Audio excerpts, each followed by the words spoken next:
So I was at the Barnes and Noble today, and I came across what might be the most ridiculous woke book uh, that I have ever seen. Now, as you know, being a writer and being someone who values literature and the written word, I am very keen on good literature and have had a lot to say about what the woke movement in general, woke being the umbrella term for all of these extreme form, these kind of extreme postmodern forms of liberalism that have emerged more recently.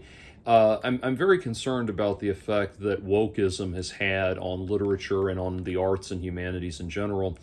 And I've talked a lot about woke books in the past, and a number of those woke books have been children's books. You know, I will children's literature I think is very important because I think it's important above all to foster the imagination in children and to really ignite the imagination of children is very important, and I think often underappreciated facet of growing up and everything. And so I really do have a problem with political books, left or right of center. You know, there's right wing, there's left wing woke books like Woke Baby and things like that, and Feminist Baby and those books, and there's right wing propaganda children's literature as well, like Donald Builds the Wall and that sort of thing.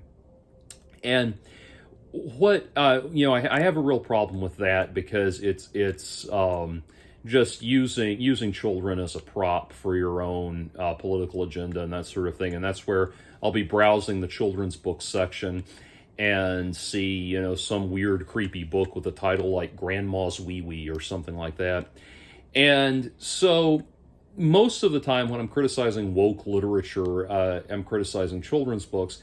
But I came across something in Barnes and Noble that is adult literature and apparently specifically marketed as an LGBT space opera. And interested in it, I picked it up and read the jacket copy. And the book was Winter's Orbit by Everina Maxwell, I believe, if I'm getting that right. And I want to be clear, I'm only talking about the premise of the book, unlike a children's book where I can stand there in the store and read it in 5 seconds. This is something that obviously would be a greater commitment of time. So I do want to say, if I'm being, if I am getting the concept wrong in some way, or perhaps there is there's greater literary development and story and characterological development within the story itself that would justify all of the things I'm about to identify as ridiculous. I acknowledge that's a possibility. And if someone who has read the book would like to comment and correct me, I'm certainly open to that, given the circumstances. But I read the premise on the book. Oh, to answer your question, Far Cry 4. Anyway, I read the premise on the back of the book and thought this is one of those the most ridiculous example of we can take a non-woke premise, plug woke characters into it, and the story will thusly proceed without any issue or any problems created by the swapping the gender swapping or race swapping or any of these things. That all of those things are immaterial, and the structural nature of the story itself will remain exactly the same throughout. So the premise of Winter's Orbit is it's a space opera about a man who finds himself about to be he's part of a royal family, some sort of intergalactic royal family, I think, but a royal family, and he is about to be married off to the son of another royal family. So basically they are doing, and it's an arranged marriage that neither of them wants to participate in. So they are doing a variation on the ages-old, the ages-old true love is better than arranged marriage concept that we've seen, done time after time after time. So here's the thing. This is why And bear in mind, I am by no means opposed to stories about gay characters or gay writers telling their stories or anything like that. There are great stories to be heard in that concept. I actually was probably one of the few people that read Brokeback Mountain by Annie Proulx and enjoyed it on the level of literature, not just for the the novelty of gay story as mainstream that was going on at the time when that book came out. Anyway, but that idea, premise, going back to that premise of an arranged marriage between two sons. Okay, let me explain to you why that's ridiculous on its face. Here's a little history lesson, and this is something that might be news. Everything I'm about to talk about might definitely be news to any person whose concept of world history stops at Michel Foucault.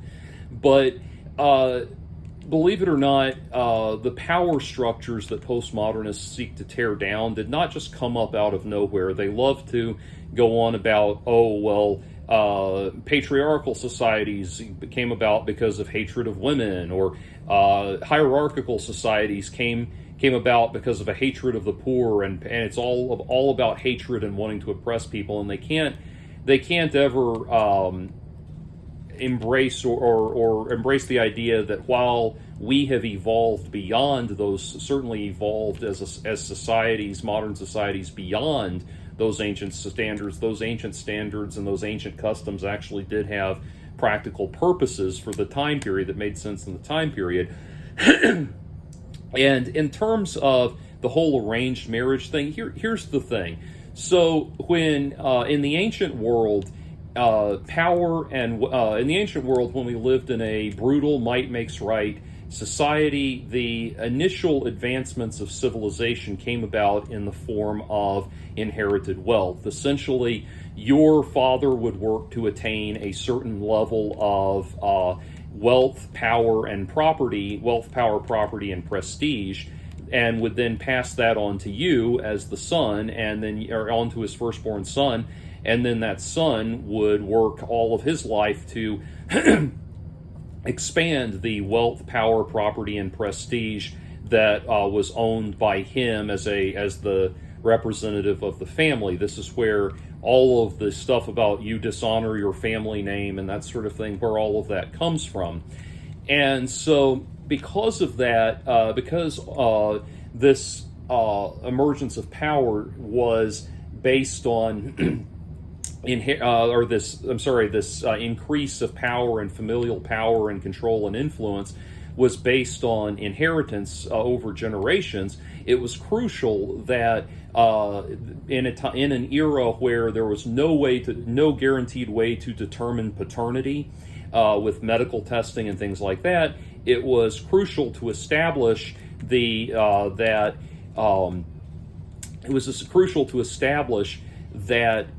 inheritance was not going on to was not being passed on to a bastard child, because that would interrupt the lineage and cost the family their position and prestige. And so the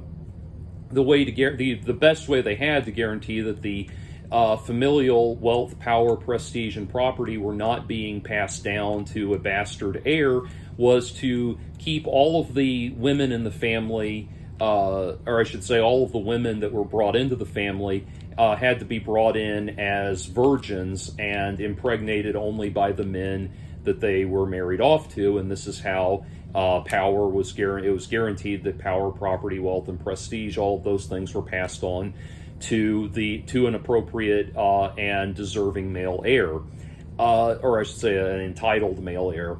And so that, and many of these families over generations would accrue vast amounts of wealth, power, property, and prestige to such a degree that the land that they occupied, the land that all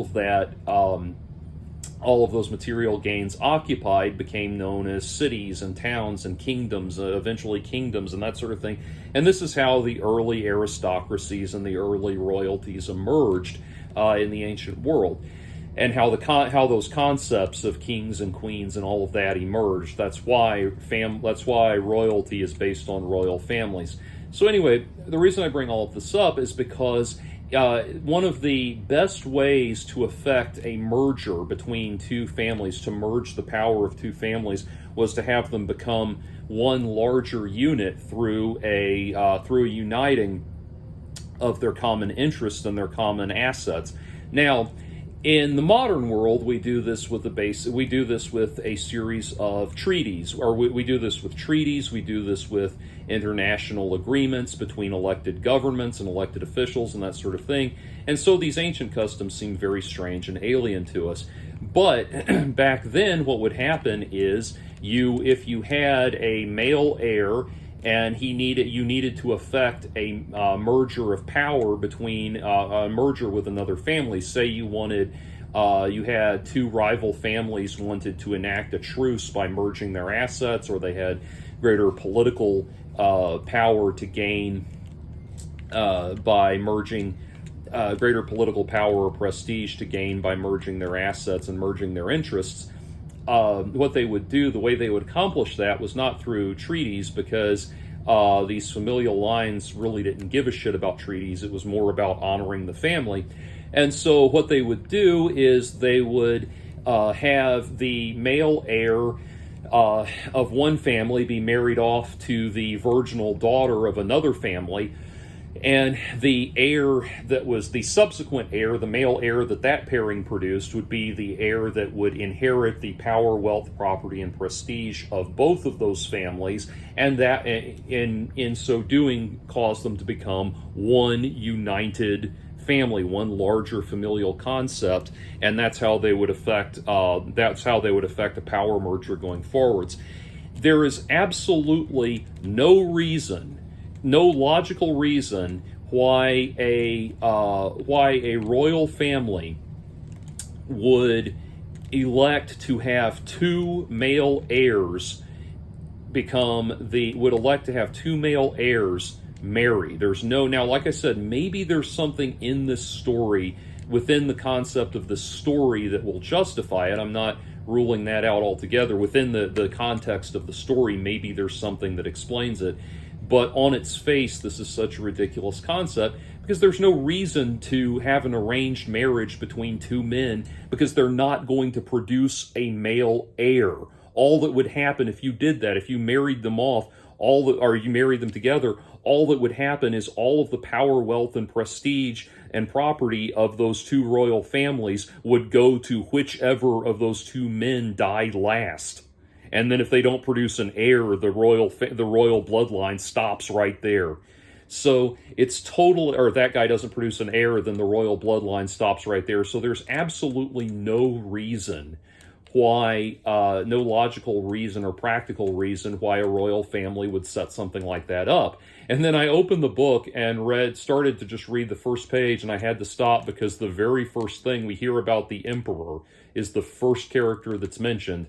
And of course, the emperor is a woman, because they draw no distinction between an emperor and an empress. There's no awareness of the difference of roles, or the significance that the biological sex of those two people might imply within the process of a royal bloodline and that sort of thing. None of that is considered. It's just this idea that we can take an old-fashioned straight people concept, replace it with gay people, and have the concept work just as well as it always would. No, the idea falls apart completely on its face as soon as we abandon the biological realities that would lead people to conduct themselves that way. So I just had to stop and give a little kind of history lesson about that, because it's such a ridiculous idea. If there's this idea that there's this strange idea when it comes to I think we all agree at this point that the LGBT community, even though I know within the LGBT community there's disagreement about, even within that there's disagreement about whether or not all of those letters should be combined into one larger community.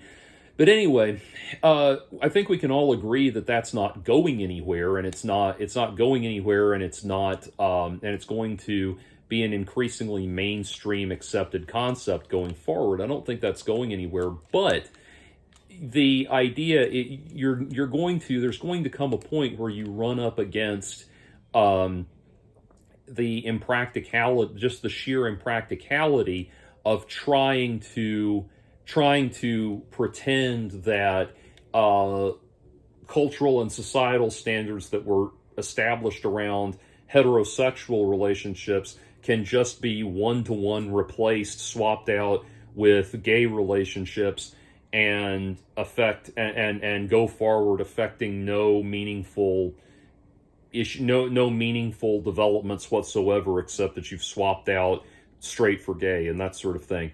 That's not something that is a that adds to or contributes to the realms of artistry that are out there.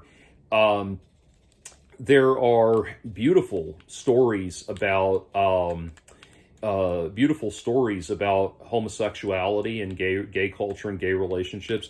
Go read for one a great example would be or LGBT relationships. Go read "Beautiful Losers" by Leonard Cohen, for example, which I think is no, I thought it was right behind me. I could pick it up. It's somewhere around here. But anyway, read "Beautiful Losers" by Leonard Cohen, which is about a bisexual male female bisexual relationship where and not a polyamorous relationship, one where the men are participating in sex with each other as much as they are with the woman. That is a fascinating journey into that kind of relationship dynamic, and it's a fascinating work of beatnik literature and everything. There's great stuff out there, but you're not going to be able to do this thing where you take a millennia old heterosexual societal structure, swap it out for gay, and expect it to continue as is. Anyway, so I'm going to try to figure out how to kill Yumiya's lieutenant and show pagan men what's what.